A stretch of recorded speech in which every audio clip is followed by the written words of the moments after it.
is Ashurst Church. It's a lovely little church, and I'm going to do I'm not quite sure how many mile walk it is, but it's a circular walk around Ashurst in West Sussex. And I'm not going to go and look at the church today because I've made a video about the church, so I'm going to do that in another video.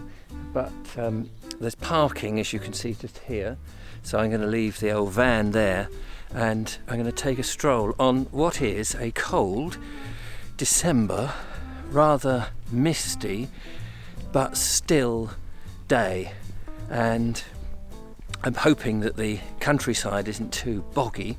Not that we've had a lot of rain recently, we've just had a lot of murk, but it's not been the best of weathers to get out and go walking, so I'm hoping it's all going to be good. I'm wearing my new bobble hat thanks to Julia from Imp of Bee, which is a YouTube channel. She made it for me. I'll bung a link in the description.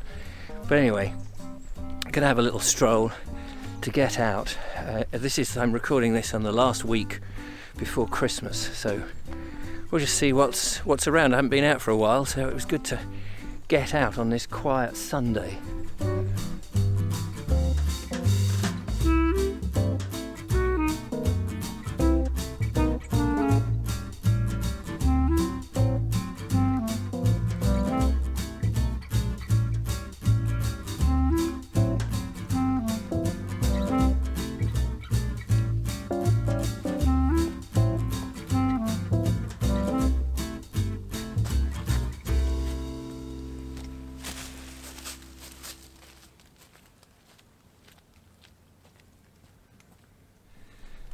West Sussex, I know, as well as many of the counties in England, boast hundreds of little footpaths. Many of their original uses, of course, no longer really known, mostly, as I've spoken about many times, access to different parts of the land, probably dating back to probably Saxon times, if not before. And I have walked many of them. If I turn the camera around here, you can just get a sense of how misty it is. Isn't that incredible? It's lovely. Anyway, this is a circular walk that I think takes in a number of little footpaths. So you've got to be a bit on the ball in terms of keeping an eye on the OS map, which is of course the best source for plotting a walk. And being December and being foggy, we're not going to see a great deal of foliage. Of course there will be some trees and plants that are still in greenery, but most of it, as you can see behind me, is all pretty dead. But not dead, in waiting for the new year.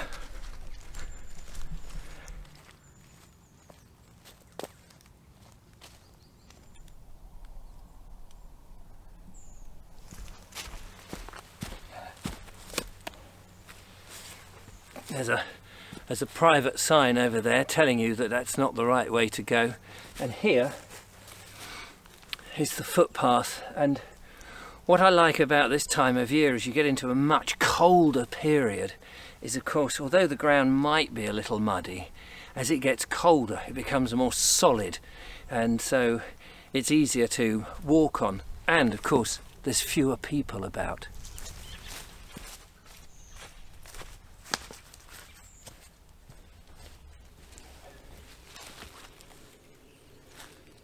Wow, look at this. Beautiful, what must be an old oak that either got rotten and fell or was chopped or pulled down, leaving just this stump here that is now hollowed out, and people have put fires inside to try and burn it, which is a bit of a shame. But there we are, little monument here on the corner of the field. So this has been here for some time, indicating the end probably of this little piece of land.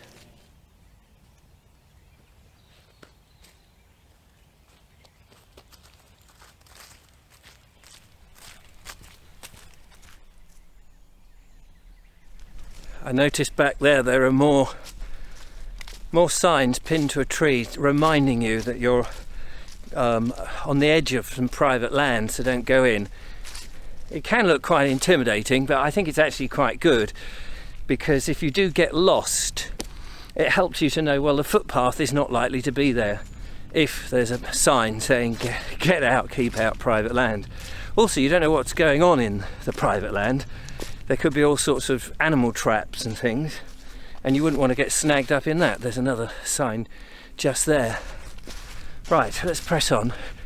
It is very murky and very misty, and I'm not really expecting to see anybody out, even though I'm filming this on a Sunday, and I don't know, it's about 11ish, and you'd expect to see perhaps a few families out on a Sunday and even dog walkers.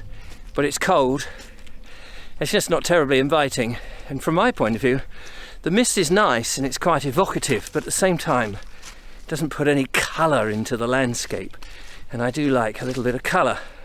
That's where I'm wearing my rather splendid hat.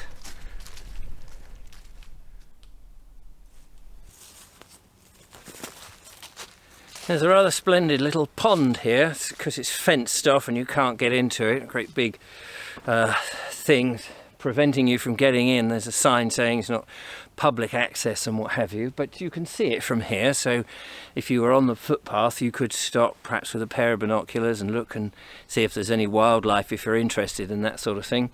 But it's also quite handy. I always find ponds like this are handy, because generally they're marked on the old OS maps and you can just check your positions in case you were lost. And I do that many times. You look for something that's an anomaly, I suppose. You know, a little body of water is perfect for just that. So I know that where I am on the map, and I know I have to go that way, so I'll carry on. Walking in the cold is great because it forces you not to dawdle. Can't afford to dawdle when the atmosphere is cold, because walking warms you up very easily, and sometimes on a cold day you can overdress. You can put too much on. You could put a scarf on. I did think about putting a scarf on, even a hat, and I'm bald actually so far, because I'm stopping and starting and filming and stuff. It hasn't actually affected me, but sometimes even a hat can be too much, and so it's usually, excuse me, sounding like I'm out of breath. The other day somebody said to me, "Oh Richard, you must be out of condition because you're often out of breath." What people don't realise, of course, is in the process of filming there is this stop-start thing. Put the camera down, set it up, get going, run back, pick the camera up. So often when I start filming again, it always looks like I'm out of breath. I was going to say it's often better to wear just slightly less than you need, because you'll warm up on the walk.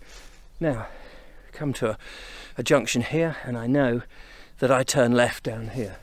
So that's what I'm going to do.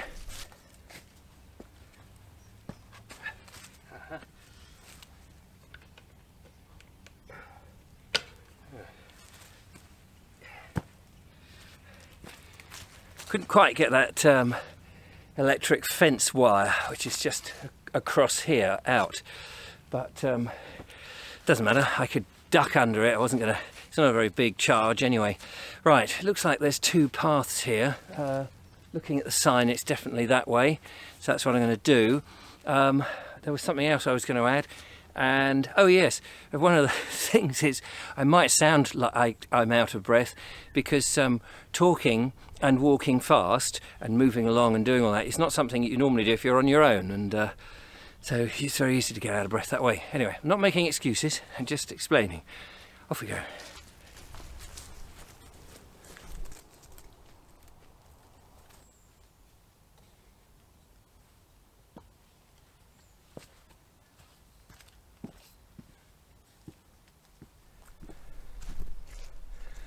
Unfortunately, I don't have my zoom lens with me, which is a shame, because just up ahead of me, not quite certain who I am or what I'm doing here, are a small herd of deer, but I can barely see them because of the mist. And they're in the they're on the move now. Of course, they've worked out that I'm human and potential danger, so they've gone away. And of course, they may even mistake the tripod that I'm carrying as a gun. They've gone now.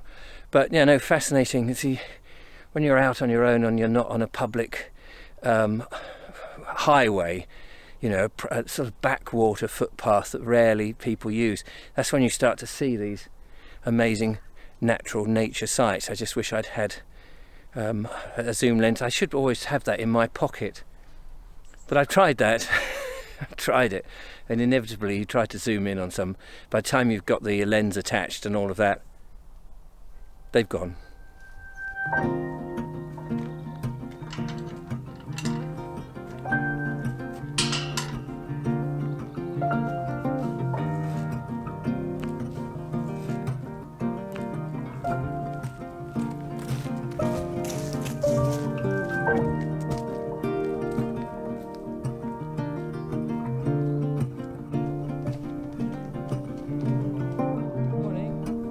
Once again, I've missed the deer.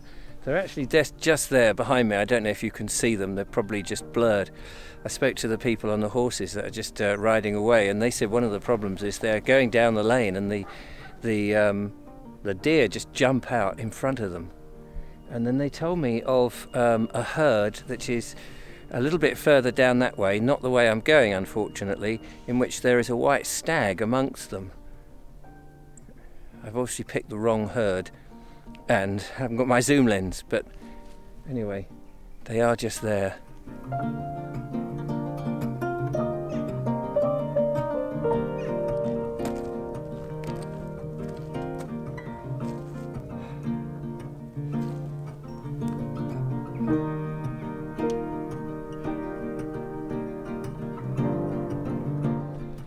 On the hedge behind me, I don't know how much of you can see, there is a solar panel farm. Lots of PV cells, I think they're called. And it's interesting because now I've noticed on the OS maps they've got a new symbol for these solar panel farms that farmers obviously are planting in for this new so-called green agenda. And there are hundreds and hundreds of the bloody things. I personally, I'm not over in favour of them being planted on farmland, but I guess farmers at the end of the day have got to earn a living. So that's the edge of some there. Right, we're going to go through a farm next, weave through there and then back down onto the road, which will take me back to the van and the church.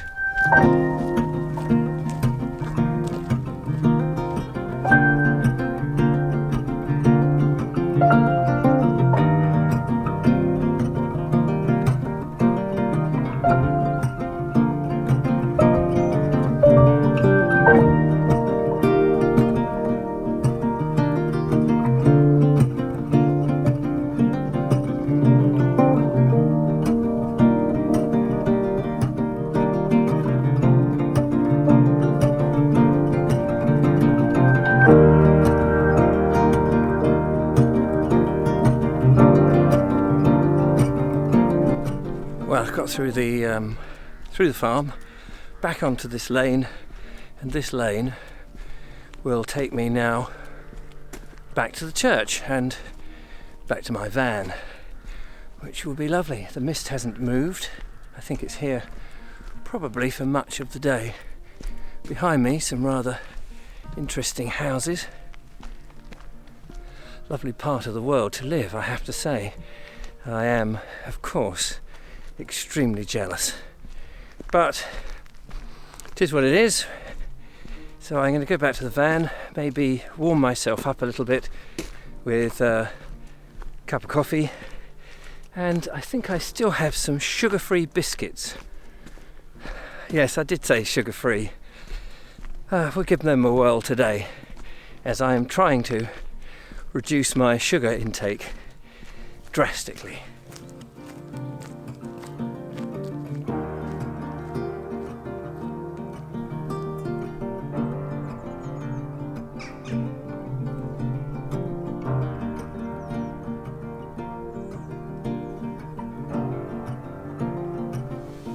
Well, the kettle is on and I'm going to make myself a cup of coffee, as I said.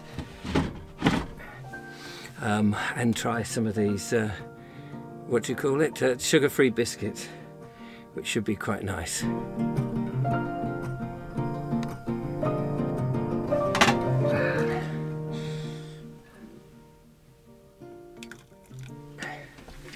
Right, there. That's the coffee all made. And delicious. Oh, love it. Love it after a walk. Luckily I've got an asbestos mouth so I can eat it pretty hot. And these are the sugar-free biscuits that I think Mark Burgess gave me a while ago. I kept them in the van. So anyway, not too shabby. Thank you very much for watching. Don't forget to follow, like and subscribe. Support what I do, become a patron. And if you can get out and have a walk, so much the better. Even in a misty day, just goes to show it can be absolutely fantastic in the English countryside. Till next time, take care. Bye-bye. Bye-bye.